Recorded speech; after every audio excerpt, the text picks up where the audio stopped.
Hi everyone, and welcome back to another episode of Big East Breakdown, where we talk about each men's basketball team in the Big East. I'm your host, Richard Prosser, along with George Rosenthal, and this week we're talking about the St. John's Red Storm.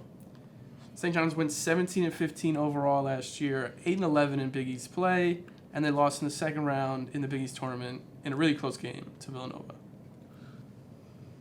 And looking at the losses for their team, we got to start with Julian Champagnie. He's playing on a two-way deal with the 76ers right now, and he's a three-level scorer who is not afraid to take a shot.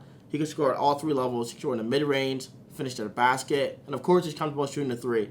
Averaged 19 points per game last year. He's truly a talented player. He's definitely going to make a name for himself in the NBA.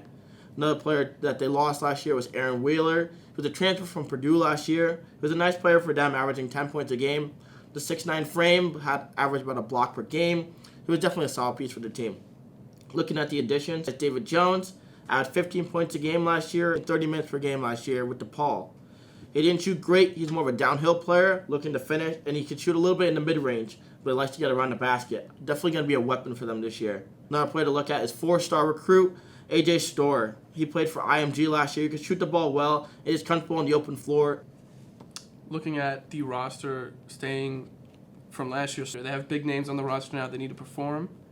Breakout potential is all in Andre Curbelo, who has to be one of the biggest hit-or-miss transfers to ever arrive in the Big East.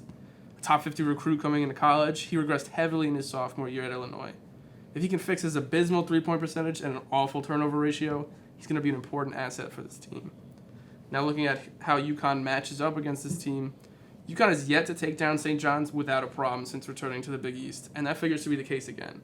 The Huskies are going to need to play perfect games against the Red Storm if they want stress-free wins.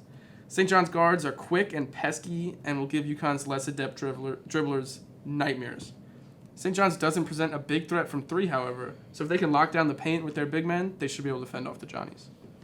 That's all for this week's Big East Breakdown. Next week we're going to talk about the Xavier Musketeers.